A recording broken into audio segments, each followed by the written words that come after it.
Akademi Manchester United tampaknya akan menghasilkan bakat-bakat hebat lainnya, dengan Basiron Koto sebagai salah satu yang terbaik. Sepanjang sejarah klub, ada tradisi yang kaya dalam menggunakan pemain muda dari akademi. Beberapa pemain terbaik dalam sejarah Manchester United telah melalui berbagai jenjang, seperti David Beckham dan Ryan Giggs. United telah meluluskan 251 lulusan akademi, dengan contoh yang lebih baru adalah Alejandro Garnacho dan Kobbie Mainoo. Di Carrington, selalu muncul pemain berikutnya dengan beberapa pemain U18 saat ini yang menjanjikan untuk melakukan terobosan. Namun, bahkan di bawah jenjang tersebut, Basiron Koto yang berusia 14 tahun, mulai menunjukkan tanda-tanda bahwa ia mungkin akan menjadi pemain hebat. Koto adalah nama yang sudah banyak didengar selama setahun terakhir, khususnya karena Basiro dan saudara kembarnya Doka diperkirakan akan menjadi pemain yang sangat istimewa. Si kembar remaja Koto menggemparkan Piala Super di musim panas lalu, dengan mencetak gol dan membantu United dalam kompetisi tersebut. Musim ini, pasangan ini melanjutkan performa ini, tetapi Basirolah yang benar-benar menarik perhatian sebagai bakat sensasional, yang tampaknya ditakdirkan untuk menggemparkan Liga Primer dalam waktu 3 atau 4 tahun. Bermain untuk U16 musim ini, Koto begitu dominan karena ia telah mencetak 15 gol dan membantu 17 gol di semua kompetisi musim ini. Klip-klip telah muncul dari pemain berusia 14 tahun yang mendominasi lawan-lawannya, dan kini pemain muda itu telah menguraikan gaya permainannya. Menurut pengakuannya sendiri, Koto sepertinya bisa menjadi gelandang seperti Paul Scholes. Pemain muda Kamerun ini bisa bermain sebagai pemain nomor 8 atau nomor 10 untuk United, dan selalu menjadi salah satu pemain yang paling berpengaruh dalam permainan, dengan kemampuan menggiring bola dan mengumpannya, yang luar biasa dan terlalu bagus untuk level sepak bola ini.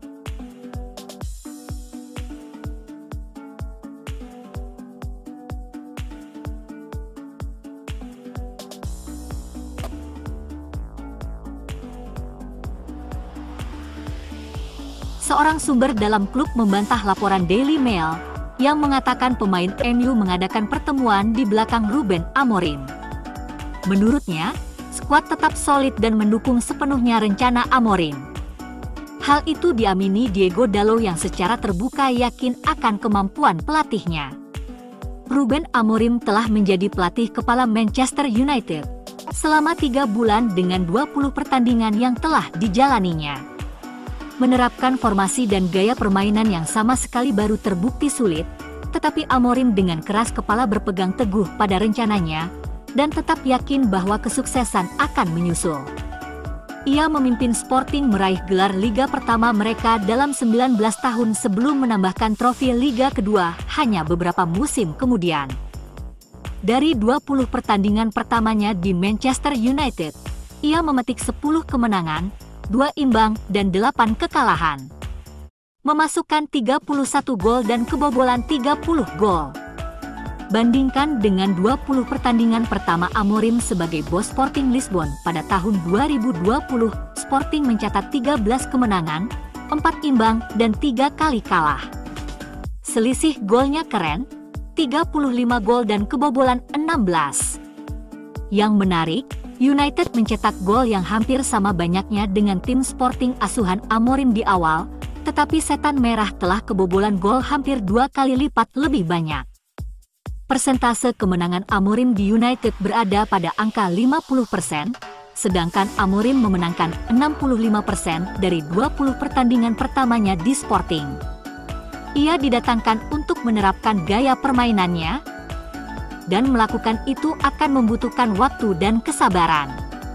United telah memenangkan 6 dari 8 pertandingan terakhir mereka di semua kompetisi.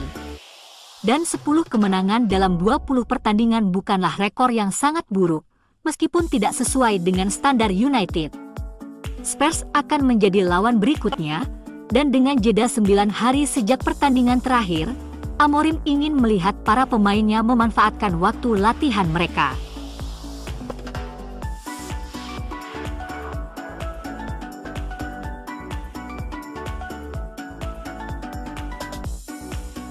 pemain Manchester United yang kurang diminati, dikaitkan dengan kepindahan ke luar negeri bulan ini. Manchester United kembali beraksi di Liga Primer melawan Tottenham Hotspur pada Minggu sore, saat tim asuhan Ruben Amorim berupaya untuk mendorong diri mereka ke paruh atas klasemen. Menurut jurnalis Jorge Nicola, gelandang United yang kurang diminati, Casemiro, telah menjadi subjek pendekatan dari klub Brasil Flamengo. Ada dugaan bahwa peminjaman mungkin dilakukan, tetapi tidak jelas apakah Setan Merah bersedia memenuhi permintaan Flamengo untuk menyegel kesepakatan. Bursa transfer Brasil masih terbuka hingga akhir Februari, sehingga United dapat melepas Casemiro ke Flamengo jika mereka ingin melakukannya.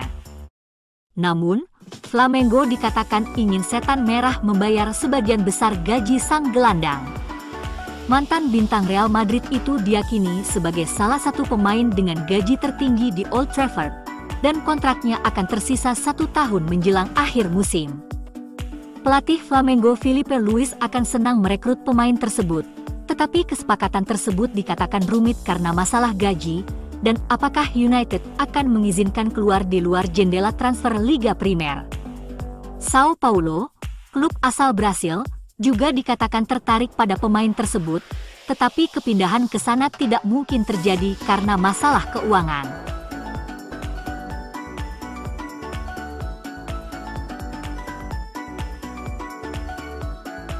Upaya Manchester United untuk meraih Piala FA Youth musim ini berlanjut pada Rabu malam melawan Chelsea. Adam Lawrence memimpin tim U18-nya meraih treble musim lalu, tetapi Piala FA Youth lah yang gagal. Musim ini, Manchester United tampil sama bagusnya, bahkan terkadang lebih baik, dengan impian untuk meraih gelar Liga Primer U18 kedua berturut-turut masih hidup, meskipun Adam Lawrence mengalami kemunduran baru-baru ini. Pertandingan putaran kelima musim ini di Piala FA Youth bisa jadi menjadi penentu akhir saat United menghadapi Chelsea dalam pertandingan ulang final nasional musim lalu. United berharap untuk menang dan mengikuti jejak pemenang United Academy terakhir di turnamen tersebut pada tahun 2022, yang akan menjadi kemenangan ke-12 klub tersebut dalam sejarah kompetisi tersebut. United memiliki tim U18 yang sangat mengesankan yang memenangkan turnamen tersebut pada tahun 2022, jadi ini menunjukkan bahwa tim saat ini mungkin akan lebih baik.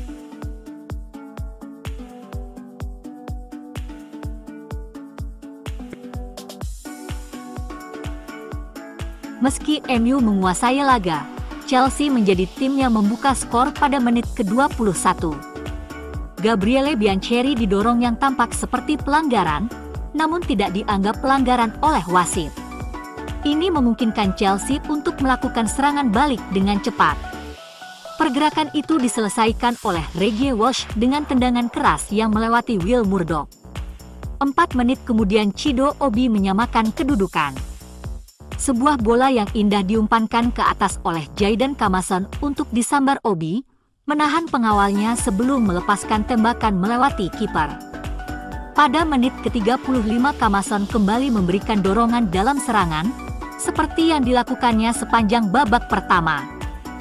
Kamason menyerbu ke sayap kanan, menepis Ryan Kafuma-McQueen sebelum melambat untuk memainkan umpan cungkil sempurna ke kotak penalti, untuk diselesaikan Scanlon dengan sundulan sambil menunduk. Scanlon mencetak gol keduanya beberapa menit kemudian untuk mengubah kedudukan menjadi 3-1. Umpan melambung tinggi Jack Fletcher di atas Mistar, disambar oleh Scanlon untuk berlari dan menyelesaikannya dengan rendah di bawah tekanan dari Calvin Diakite. Pada menit ke-50, Biancheri menekan tinggi untuk memenangkan penguasaan bola, sebelum mengumpan balik untuk diselesaikan Obi di dalam kotak penalti.